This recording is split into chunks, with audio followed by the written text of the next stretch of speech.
I bought more manga. And technically, this is a birthday haul. It's just 1 or 2 months out of date.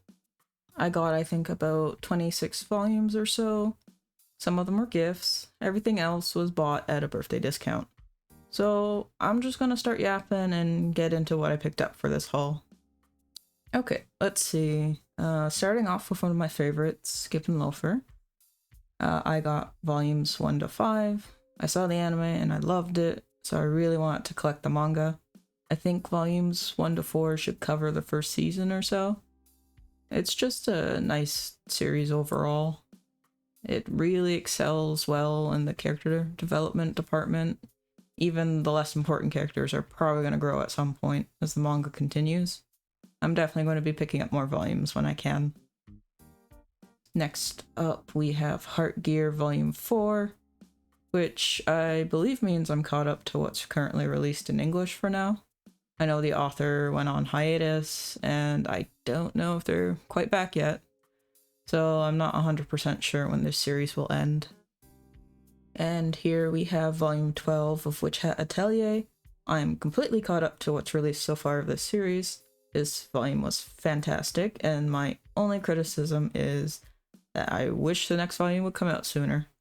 Volume 13 is set to release in January of next year. I'm pretty sure Witch Hat only releases 1 to 2 volumes every year right now, so definitely a bit of a wait, but very much well worth it.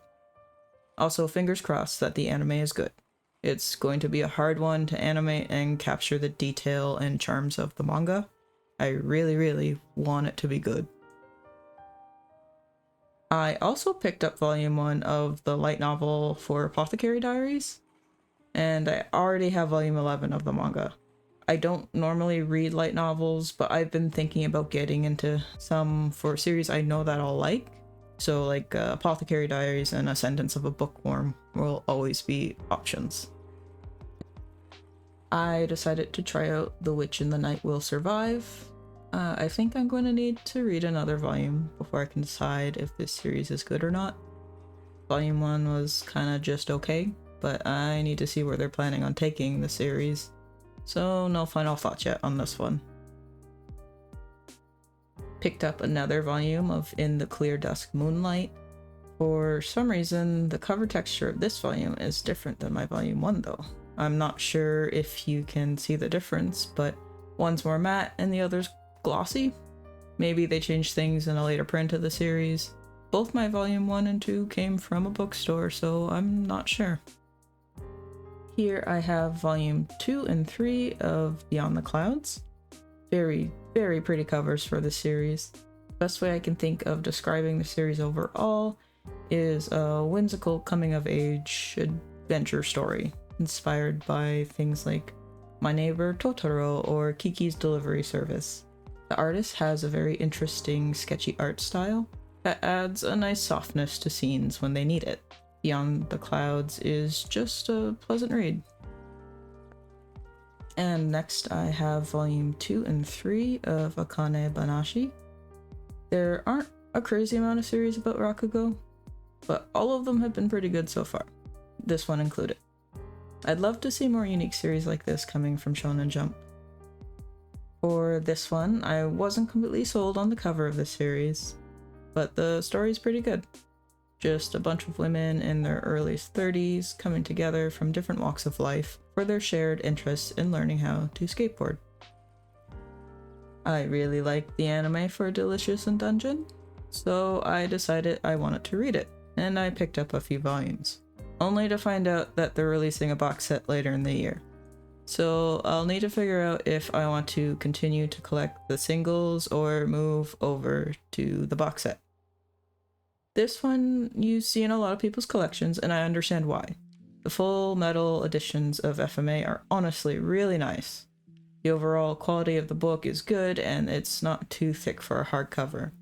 It also just looks great, and I'm falling in love with the story all over again rereading this. I'll be looking for a big sale in order to get the rest of them. They do get a little bit pricey, and I think there's like 18 of them or something. Love the covers of this series, and I heard good things from some people about it, but I still wasn't sure what to expect with the summer Hikaru died. But so far, I do really like it. The tone and atmosphere the artist is able to give the important panels is very well done, which is super, super important for thriller/horror manga. I think this series was originally a BL in the one-shot, but I don't know if it can fully keep that label or not for the full release. Romance seems like a very low priority for the main characters at the moment, but I guess we'll see if things change in later volumes. I'm definitely going to continue this one. Picked up volume 2 of Call the Name of the Night, so now I can actually read my volume 3. Very pretty covers as always. The series is definitely on the softer side of slice of life and fantasy, with some serious topics sprinkled in there, but I kind of feel like they spin their wheels a little bit too much, and they don't let their characters grow enough. Still a good read though. I'm continuing the series with the Odd Jobs duo with volume 2 of Goku Rakugai. The pink on this cover is super striking, and for those of you who don't know much about this series, it can definitely get a bit dark with its theming. The duo runs an odd job agency, and they deal with what I can kind of describe as monsters. But they're in a very unpleasant city, so there's a ton of trafficking and other unsavory things.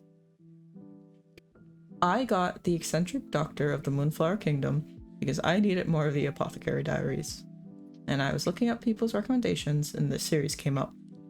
It's not really the same, but I guess it has some similarities. The main character is very passionate about their trade, we have a long-haired guy from a seemingly noble background, and it's vaguely set in a similar era.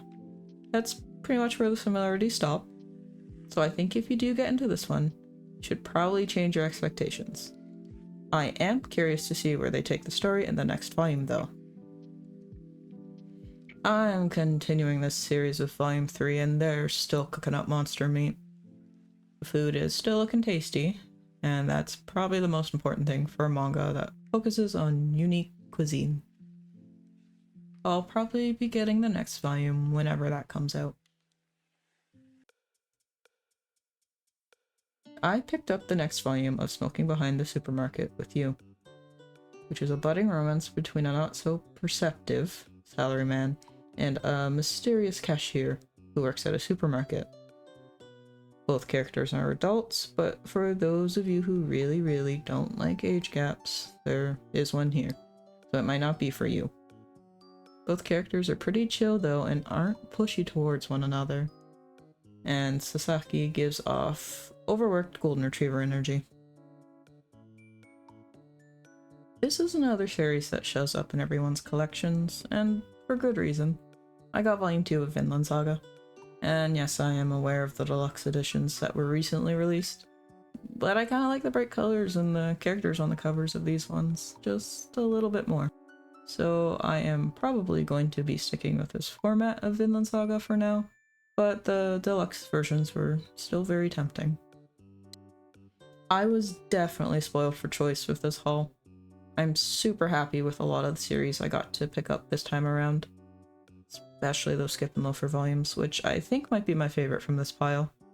But it's really hard to choose which one is fully my favorite. There's just so many close contenders and options to pick from.